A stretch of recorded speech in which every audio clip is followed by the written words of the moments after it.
Hi, everyone. This is Terrence Chang, Chancellor of the Connecticut State Colleges and Universities System. I'm the host of this podcast, Office Hours. Through candid discussions, Office Hours will explore the intersection of education, leadership, and economic growth. We will hear from state, higher education, business, and industry leaders and students and faculty who will share valuable perspectives that inspire and empower listeners on their educational and professional journeys.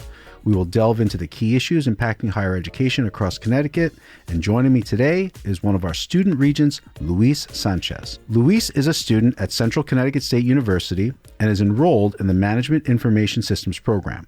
He's vice chair of the Student Advisory Committee and serves as the treasurer of the men's volleyball team. He also works as the Marketing and Business Development Coordinator at the Northwest Connecticut Chamber of Commerce. Luis, thanks so much for joining me today. Hello, everyone. Thank you for having me. So you started your higher education journey at CT State Northwestern, where you received your associates in psychology. So talk to us a little bit about what that experience at Northwestern was like. My experience at Northwestern was actually really good. I initially decided to go to Northwestern when I was a senior in high school. I was deciding between a couple private schools and some of the state schools, but later on decided to pick Northwestern as my school because it was the cheapest option initially. So that was the reason why. But I went in with, if I'm being quite honest, I went in with really low expectations and I was blown out of the water. Every expectation was met. I couldn't be more thankful for the experience I had at Northwestern. Let's drill into that a little bit, because I think this is part of the challenge, right, is bursting that bubble around community colleges, that stigma that it's, not as good as a four-year institution or other kinds of institutions. So when you say you went in and you didn't have a lot of expectations, but then you were blown out of the water, talk to us about some of those things where maybe you thought it was going to be one thing, but it turned out to really be another thing. I actually think that it all roots down from the advising in high school, right? I think that advisors in high school, for the most part, tend to push really four-year institutions rather than the community college. And I'm kind of lucky because during my time when I was graduating high school, the PAC program was put in place. So that opened the door for many students to take the community college route. The PAC program is the free community college program here in Connecticut. Yes, the free community college program here in Connecticut. I believe that it was a really good piece of legislation put in place. I think that tons of students have benefited, and it has helped tons of the community college to get students. Initially, that was the reason why I decided to go to community college, and as soon as I stepped in, education-wise, I said they're up to par to any four-year institution in the state. The professors, the advising, the wraparound services the community college system provided me were amazing. I think that it opened the doors for me to many opportunities. And even the opportunities that I have right now was, of course, due to hard work, but because I had the opportunities available at the community college. That's great. So talk to me a little bit about how the experience at CT State Northwestern actually prepared you to move on to Central Connecticut State University. I would say the course load, the classes are right around the same. So from the get-go, it's not like I went to Central and I was falling behind with everything. I would say the curriculum-wise, it's right about the same, which speaks volumes about the quality of education from the community colleges. My integration into the CCSU was seamless. I went in, started my courses, and the only things that I had to learn was where my classes were going to be. Right. Central has a big, beautiful campus, so there's definitely some adjusting there. So at Central, you are in the Management Information Systems program. So talk to us a little bit about why you chose that program, what inspired you to pursue a career in business and technology. It all started this summer. Actually, last summer, I got an internship at the Northwestern Connecticut Chamber of Commerce, and I started interacting with business individuals and businesses from all sizes, from banks to little manufacturers to a one-person business. Yeah. And I realized that I had a passion for helping others and helping businesses and understanding the business structures. And initially at Northwestern, I was pursuing psychology. We're living in a world where technology is always increasing and evolving. Mm-hmm. So I think with my skill sets and where I see kind of like the labor force going, I think this major served me well moving forward and to gain new skills and skills that are going to be usable down the line. Sure. But you're still a psychology minor, right? Yeah. So, and I think in the past you've mentioned that you want to help underprivileged minorities who are dealing with mental health issues. Is that still something that you're interested in or you see as part of your path in the future? Yeah, for sure. I think that I can definitely connect the business, I would say the business skills that I'm learning right now and incorporate it with some of the psychology skills that I learned throughout the years and help communities, like minority communities, across the area, I'm a minority myself. I'm an immigrant from Ecuador. So I see the obstacles that many of the people that have been in my shoes or people from different walks of life have throughout their lives. And I want to make it easier for them moving forward, whether it's registering for school, even just applying to college can be an obstacle for a person who doesn't understand the system or never had a person that has gone through the system, right? Yeah. So from the get-go, students already put in a place of disadvantage where they have to figure out for themselves and find the resources for themselves.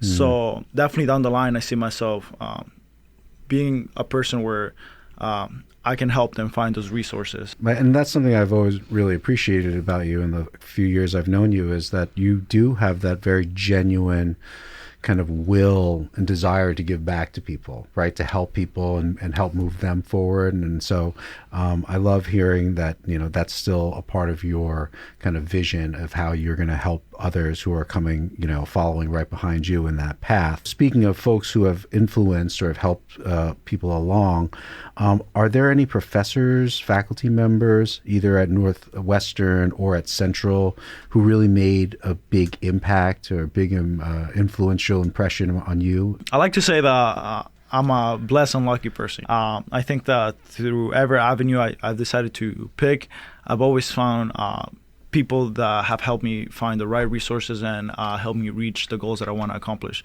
And my history professor, Professor Braida, my sociology professor at Northwestern, Dr. Kelly, and then the director of student activities at Northwestern, Andrew Wetmore, another name, Jessie DePonte. She's in charge of the peer-to-peer mentor program at Northwestern, and she's heavily involved with workforce development in the area. So thanks to those people that have helped me and pushed me, and President Rook, the president of the institution, thanks to those people have pushed me. And at Central, I've been thankful to find the right people too. The department chair of my major, Dr. Gendron, and many different other individuals across the campus have helped me and find my route and push me to become better, which is something that I aspire to be. That's great. And as you said, right, there are so many people to thank along the way, but trust me, folks will appreciate hearing the shout out from you because they put in the work every single day and they do it because they want to help the students. And so these moments are really important in terms of paying it forward. So you're also really active in the local community and on campus. You're working as the marketing and business development coordinator at the Northwestern Connecticut Chamber of Commerce, and you served as a peer mentor at CT State Northwestern. So talk to us a little bit about those experiences and, what did they teach you? What did you learn, whether it was about business or about your fellow students or about the institution? I'll start with the peer-to-peer mentoring. And honestly, it taught me, I would say, how to listen. active listening, I think, is a skill that has served me really well as of late. Being able to listen to the person and understand, like, this is the struggle that people are going to, and how can you help address, and helping them find the right resources, right? I think that skill has served me well, and it's something that I'm going to carry on for my whole life. Making sure that I'm able to listen and not come from a place of judgment, but rather understanding and caring and trying to help that person as much as I can to help them be successful as well, right? And I realized that through that lenses and that perspective, I'm actually happy for the person when I see them succeed and I see them do well in their lives, right? Because I help that person maybe just a little to get them reach their goals.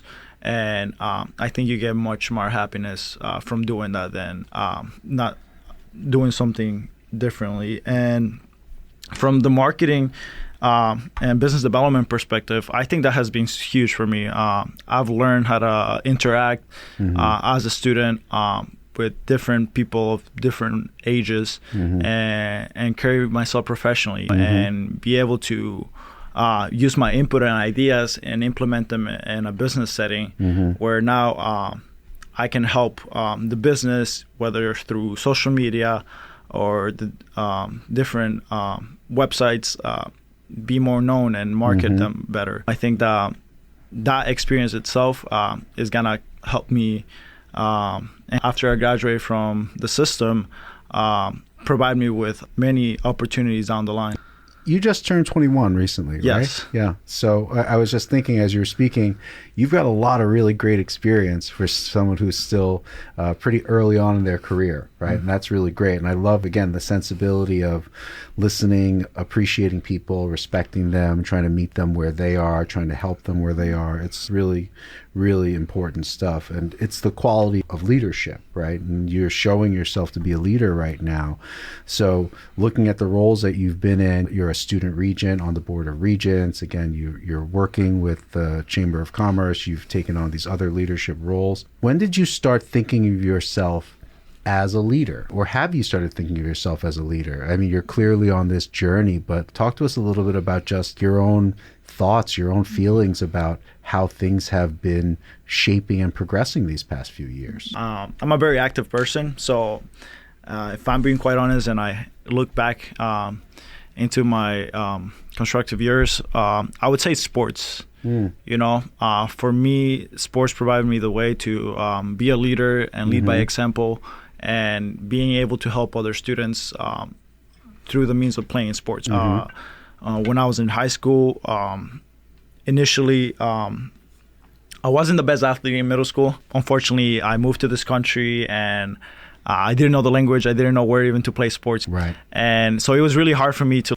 find something that I loved and which I miss, which was playing sports. And then when I went to high school, it was easier.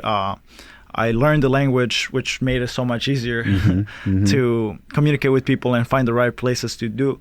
And that opened the door for me to realize that I want to be a leader. My freshman year, I was put in a situation where some of my senior captains in my soccer team showed really poor leadership. They were mean. They acted like bullies. And I told myself from that day that I wasn't going to be, if I ever am in a position like that, I'm going to be the complete opposite of that person. And from there on, as my junior and senior year came on, I was put in opportunities to be a leader. And I would say to this day that that has had an impact on me, because the kids that were years below me still talk to me this day. They always call me. They almost treat me like a big brother to them, you know. And I think that goes longer than anything. I think the relationships that I built throughout the years, because I led by example and with care and always looking out for the best for the people. I think that people see that and they like that genuineness. Oh, you're leading by example. Exactly. Right, you're leading by example. And I think that's one of the learning moments too, right? Learning what not to do is really important, and not just what you want to do. It's also what you don't want to do. When are you going to graduate from Central? 2025. 2025. So what are your thoughts post-graduation? What are you thinking? What are you targeting? What are you preparing for? I definitely want to apply to as many places as I can and see where my opportunities lie. For a master's degree? Yeah, either for a master's degree. I still want to pursue my education as I'm entering the workforce. I'm one of 5, so I definitely, after I graduate with my undergraduates, I have to go into the workforce. You know, hopefully college will provide me with a better opportunity and a better financial outcome, which that's what I'm hoping for. So I'm going to the workforce while pursuing my education still, and see where the road takes me. You know, potentially down the line, I want to be an entrepreneur. So definitely want to gather some experience first and see where life takes me. You're getting a great snapshot by working for the chamber in Northwestern Connecticut, right? Where you're seeing, like you said, everything from a 1 or 2 person business all the way to a larger company. So you're getting that experience there. So you're on the Board of Regents for CSCU. You were a student regent.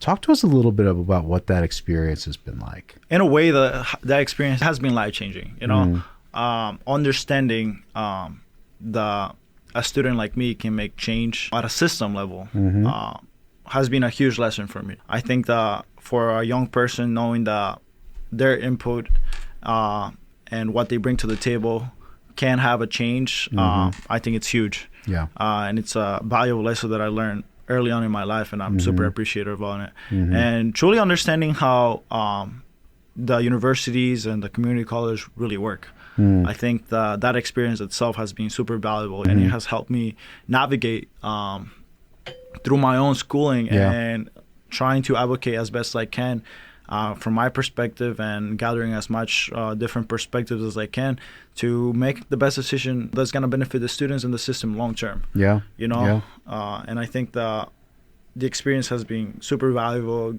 I've gotten to interact with super smart individuals that I've gotten to know to a personal level, and I'm confident to say that they truly are looking for the best outcome for the institutions. It makes me feel at peace knowing that those type of people are leading the way and trying to find the best educational outcome for students, you know, in the state. And of course, along the way, there's always going to be mistakes. You know, we're all humans. We're not perfect. So there's always going to be decisions made that potentially didn't have the intentional outcome. But I'm confident to say that the leadership and the people at the board have the best intentions of the students and are always looking out for the students. And as a student myself, that makes me feel good.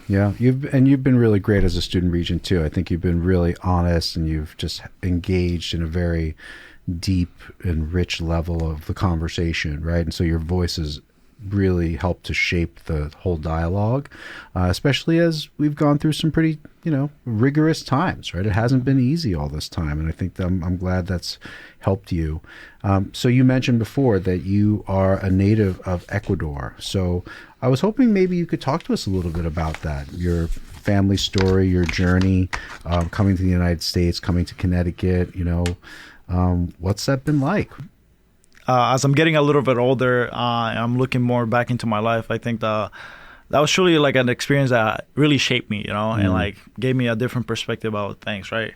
I grew up in Ecuador until I was like 12. From there, I lived in a city, Cuenca. That's the name of the city in Ecuador. It's like the hub in the country for education, arts, music, culture. So I grew up in a very rich environment where I was exposed to tons of culture, tons of education, tons of arts and technology from a really young age. But for a lot of people, when you hear a small South American country, from someone's perspective, there's poverty. There is a lot of corruption at a political level.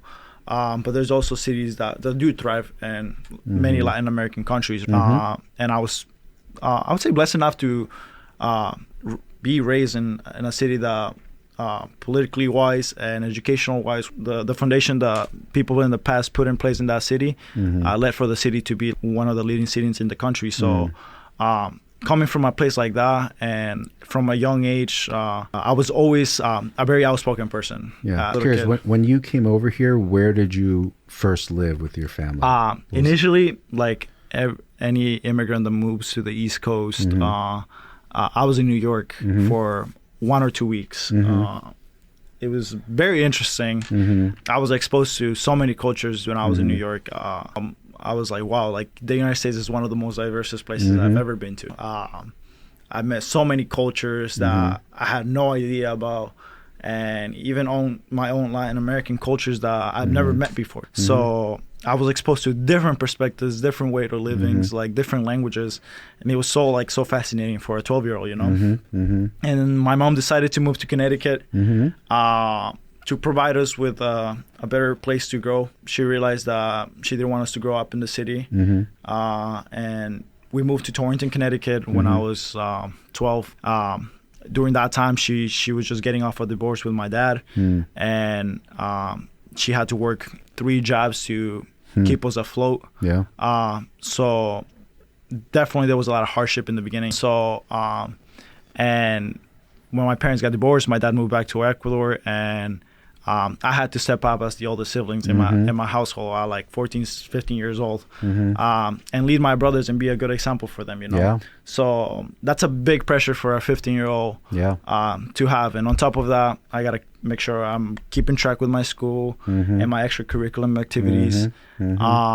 So it was definitely hard, but I always like to say that I have 2 very strong, independent women in my life that are go-getters, that are going to do anything they can to provide for their family. My grandma and my mom. They're huge examples for me.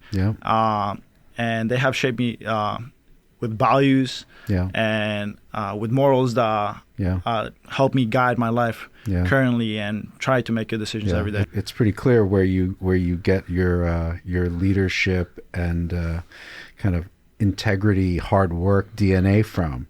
Obviously, you have those incredible role models in your life who have helped you. It's a great story. It's a remarkable story, and thank you for sharing that. How did higher education start to get woven into the conversation for you? Was that through your mother and your grandmother? Was that through others who said, hey, you know, college here in the United States is really something that we think you should pursue? Or how did that come about? I've always had the aspiration to go to college ever since I was a kid. Most kids will be like, what do you want to be when you grow up? They'll be like a soccer player. And I'll be like, no, I want to be a doctor. From a young age, it was clear to me that I wanted to pursue my education farther and continue to do that. My mom and my grandma sacrificed so much for me to put me in a position where I can focus on my school and the sports that I wanted to play, and later on, like college. So from my perspective, is the least I can do as a grandson and as a son to honor the sacrifice of my mom and my grandma, you know, to pursue my education and find better opportunities. So hopefully down the line I can put myself in a position where I can provide for them, and I can put them in a position where they don't have to worry about anything else anymore. You're like a dream son. I'm sure your mother and your grandmother must be over the moon proud of everything that you're doing. You're bilingual, right? How has that helped you in some of the work that you've done as both a student leader, now as a young professional? Talk to us a little bit about that. Yeah, I think demographically wise, the United States is changing. And I think down the line, being able to speak 2 languages, it comes in handy. And I definitely think that in the current job I have and the different roles that I had throughout, it has helped me connect with sometimes the people that not often get ignored, but because of a language barrier, their perspective is not being heard. Right. So I think that being able to talk to these people and hear also their perspectives gives me the knowledge and more confidence to make a good decision down the line. So I think that it has served me well so far to be able to communicate with the people that often don't get to let their voices be heard. And hear from them and hear their perspectives, and also connecting with the community that sometimes because of the language barrier, they're put in positions where they're already starting at disadvantage, so helping those communities, being bilingual has been super helpful. Yeah, you're giving a voice to people who might otherwise feel voiceless in times, right? And again, that's a really powerful thing, right? So this is like the last official question, then we'll ask some more fun questions. But talk to us about how higher education has really shaped you. How do you see it maybe playing a role deeper into your future? I mean, obviously you're committed for yourself, for your family, for others, but talk to us about that. Well, higher education has had a huge impact on me as a person.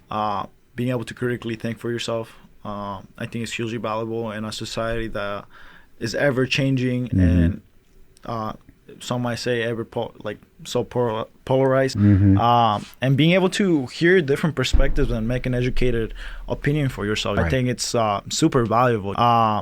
For a lot of students, especially students like an immigrant for myself, higher education provides the ladder for upward mobility. Yes. Absolutely. It opens the door to what's possible in this country, right? And I think that has been huge to me. I think Northwestern has helped me realize what I'm capable of and what can I really accomplish. And then Central is providing me the tools to accomplish what I want to do.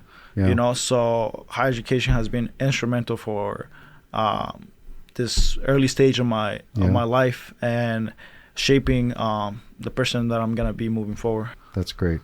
Okay, so a few fun questions. So what's your favorite sport, or who's your favorite athlete? My favorite sport has to be football or soccer. And I also play volleyball. Volleyball is one of those passions, and I really like playing basketball too. So those are the three sports that I like the most. Excellent. Play sports while you're young, because you get old like me and then it's just not an option anymore. What are you going to miss the most about your time at Central Connecticut State after you graduate? Definitely the different opportunities and the different activities that you can do around campus, and definitely continuing to learn. I think that there's always room for a person to continue to learn until they die, basically. So I definitely see myself continue to pursue my education as time goes on, as I see huge value in it. Great. What's your dream job, dream career? I wouldn't say really career or even job, but it's just putting myself in a position where I can provide for my family and be able to have everything I need without the worry of money. That's my position, and being able to enjoy what I do down the line, and having a balance with work and life, and making sure that I'm enjoying life while I'm also working hard. Absolutely. And last question, what's the best piece of advice you would have for other students? Don't wait for opportunities, create them. I think that phrase right there has served me really well. Put yourself out there, try new things, experience new things, really go out of your way to, even if you're not comfortable at the beginning, put yourself out there, because you never know what you might end up liking, Right. And with that perspective and that willingness to try new things, it has provided me with opportunities that otherwise wouldn't have been possible if I didn't put myself and try new things. That's great advice. Don't wait around for something to happen. Go make it happen yourself. Luis, it's a pleasure to talk to you. Again, I've gotten the chance to know you over the past couple of years, but just hearing your story, hearing what you've been so generous in sharing, it just reaffirms how lucky we are as a system to have you on our board. And again, we're going to try to help you do all the things that you've been doing, but we're very proud to have you on our board. We're proud to have you as a student, as someone who went to our community college as well as at our university, and we just want to continue to watch you rise through your journey and just watch you succeed. So great job, and thank you for joining us. No, thank you. So thanks for tuning in to Office Hours. I'm Terrence Chang, Chancellor of the CSCU system. Please be sure to subscribe to our podcast and listen in to future episodes where we discuss why higher education should be a part of Connecticut's growth strategy with state and business leaders.